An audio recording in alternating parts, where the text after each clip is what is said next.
show these suckers how to ball out here. Oh, man, let me get this together here. Oh, layup. Oh, no. Shot. Oh, three. Oh, it's like Brick City out here. Mid-range. Oh, my goodness. I can't buy a bucket out here. I missed the whole damn basket. Oh, my goodness. What's going on, man? My game is looking trash. Oh, here we go. Black Power Media shirt. Now we cooking. Tree. I'm taking all three of y'all with these right here. Between the legs. Oh, my goodness. Behind the back. Layup. Oh, did he just do a reverse? He is in beast mode out here. I ain't got to look. It's falling. Oh, my goodness. This guy is going 3, 2, 1. Kobe. Nice. Black Power Media, baby. Nice. Empower yourself. Go get you some of that Black Power Media gear. Right here, blackpowermedia.org. Yeah. I mix what I like.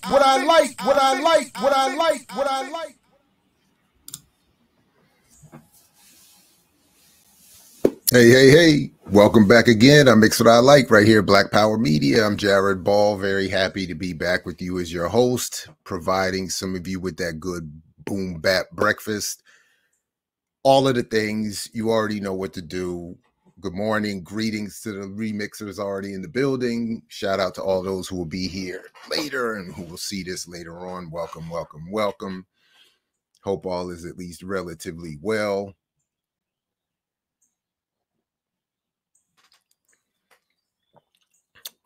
Your doctor's not lying. Everything gets a little better. My coffee gets a little better in the BPM mugs and all of that. Yeah. Got to yeah. Before we get to the meat of the story this morning, again, shout out to the ear doctor in the building. Brother Jamil, what's going on? Peace to you. Assalamu alaikum. Yes, greetings. Be love. James. All right, what's going on, everybody? Sugar Booger, always in the building. Thank you very much. And again, Sugar Booger and Quaker Anarchist, really appreciate the social media dominance that I see out there supporting BPM. Definitely appreciate that. Good morning, Brother King. Respect back to you as well. I'm a couple days late again, but before we get to the business of the day, I wanted to start with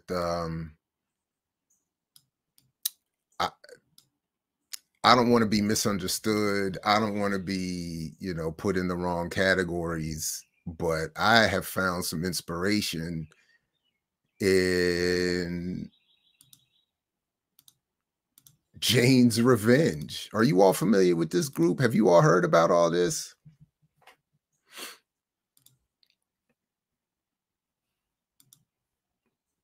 I just saw this story the other day, or over the weekend rather, from Judith Levine in The Intercept. Beyond revenge, what does Jane's Revenge want? The attacks on anti-abortion centers express a necessary militant fury, but the conflation of militants with violence is a mistake. So, again, my interest in this particular article is not necessarily in the conclusions of Levine or the analysis of Levine, but in the reported actions and behavior of this group, Jane's Revenge. And this is one of the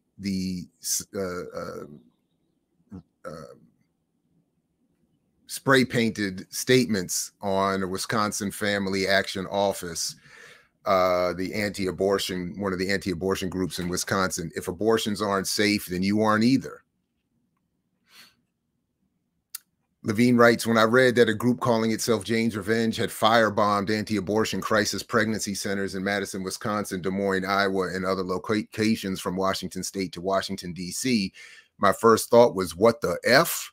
And living not that far from D.C., somewhat connected to the politics of the area, I didn't hear about this at all. So I'll check back in the chat shortly, and I'm happy, again, I'm you know.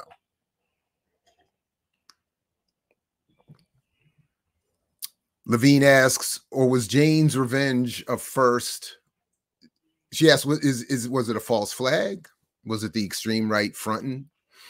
But as she writes, or was Jane's revenge a first? The anarcho-feminist descendant of the Weather Underground, the splinter of Students for a Democratic Society that bombed university and government buildings, banks, and other collaborators in the U.S. aggression against Vietnam during the 1960s and 70s. Very interesting. According to Jane's Revenge, that has apparently received mixed reviews. Our work to protect continued access to reproductive care is rooted in love. The president of Planned Parenthood. Oh, right. I'm sorry. So this is not a Jane's Revenge statement. This is the mixed reviews. So according to the president of Planned Parenthood of Wisconsin, our work is to protect continued access to reproductive care is rooted in love. We condemn all forms of violence and hatred within our communities.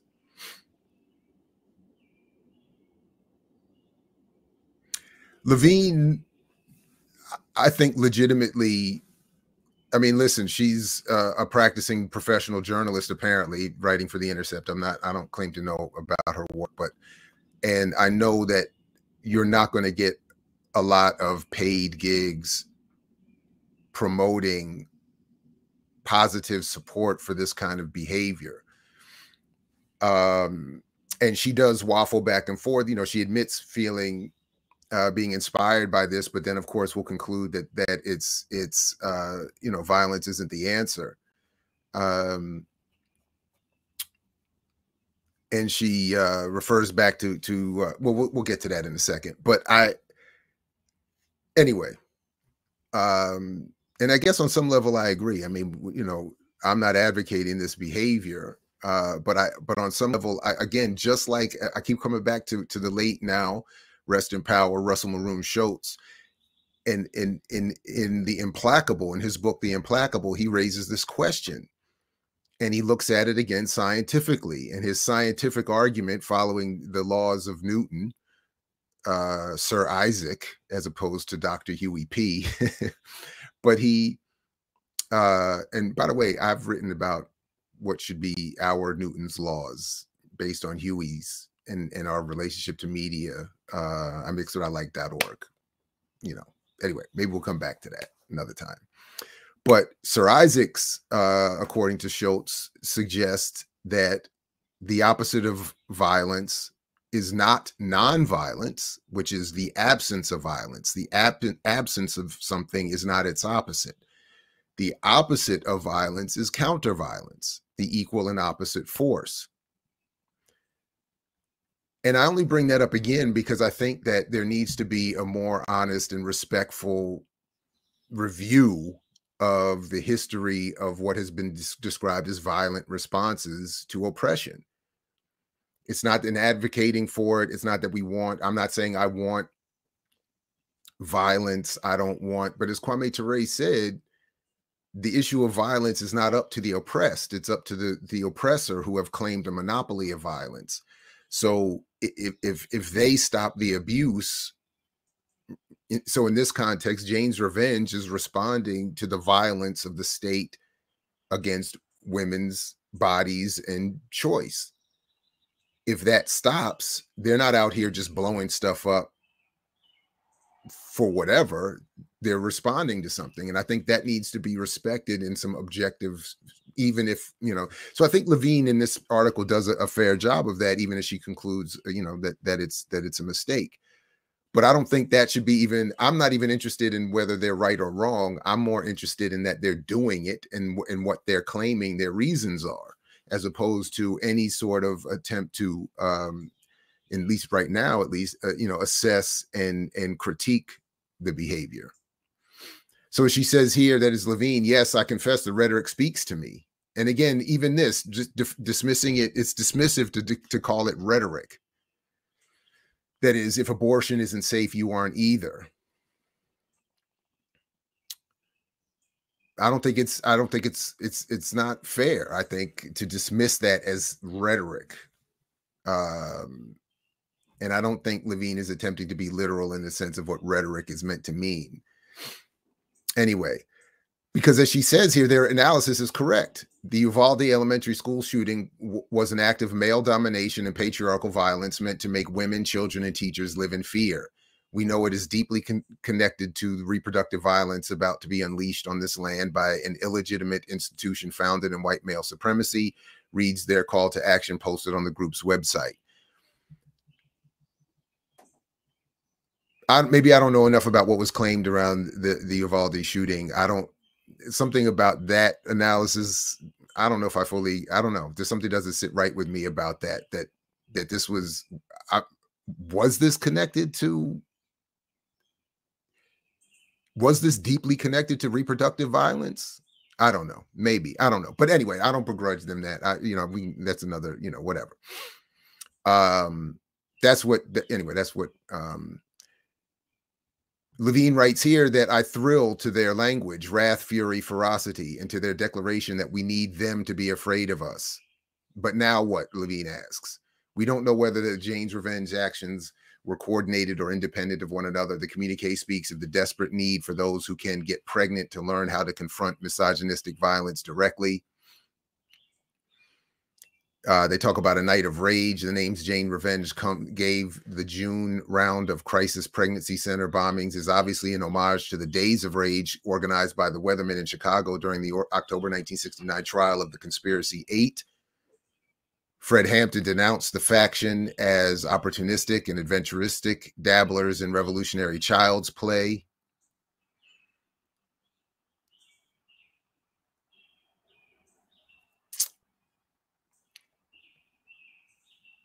Yeah, I don't know. Anyway, Kathy Bodine, one of the Weather Underground's most charismatic and brilliant leaders, embraced the belief that the wars in Indochina and against Black and brown freedom fighters at home would not end without armed struggle. And she would later, according to Levine, conclude that this was the, quote, hideous error.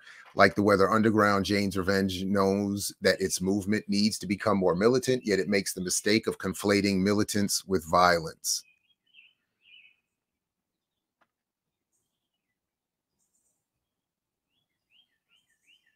Yeah, there's something about this that again, Levine obviously has the right to her views, and I think has a sort of structural inducement to certain frames, but there's something about that has always just bothered me.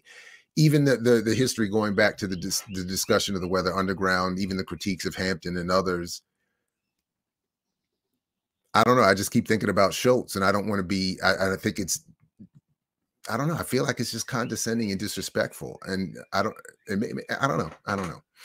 An example can be found in the other inspiration of Jane's Revenge, Chicago's Jane's Collective. The beautiful film The Janes shows the women the collective gave every client compassionate, respectful, and assiduously excellent abortion care. I did start to watch the HBO the documentary The Janes that came out this year. I have to go back and finish it, but anyway, the Janes performed a necessary service, but they did not consider themselves a service organization. They saw themselves as practitioners of nonviolent disobedience. Violence is not productive. The lesson learned is the ultimate point of the piece here. I just want to pull up the statement. Let's see.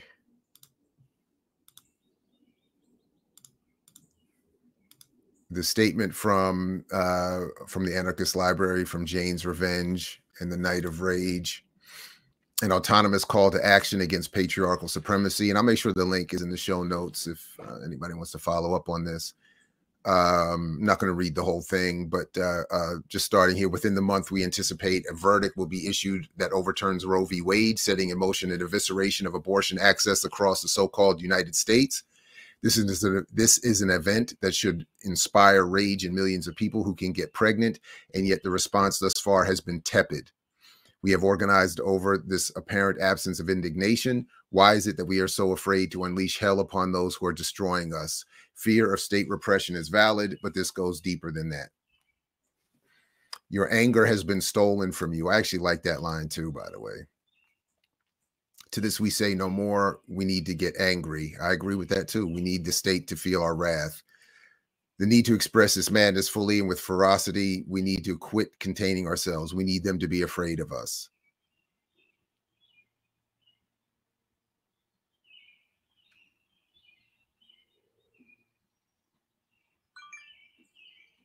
To those who work to oppress us, if abortion isn't safe, you aren't either. We are everywhere. Is signed Jane's Revenge. I don't know. I mean, that's fascinating. I had not heard about any of this. I had not heard about any of the bombings. At one point, I think in Levine's article, it talks about how not a lot of news coverage has been given to this, but I haven't even, I mean, not a whiff of this. So, I don't know.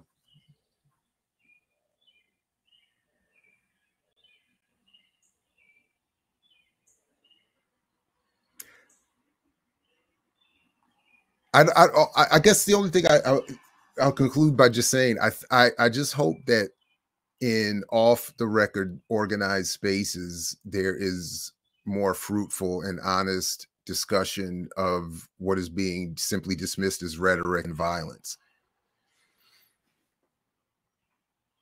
And I would like to find a way for those of us who would be uncomfortable with that activity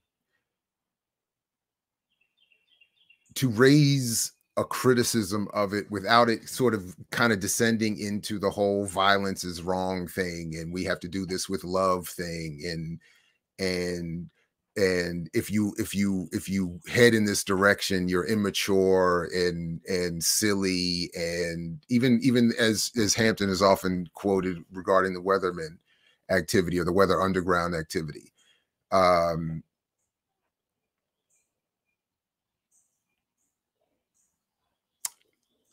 I don't know. I don't know. Because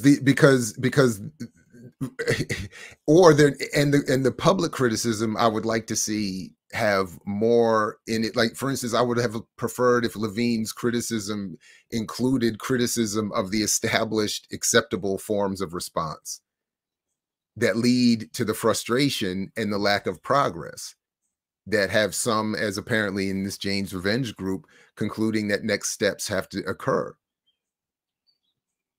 It can't just be, oh, you guys are immature, violence is wrong, we have to do this with love, and then so let's support Biden and push him left, or let's get lined up with another nonprofit and get back to the real serious work of change. Somewhere there needs to be, I don't know. So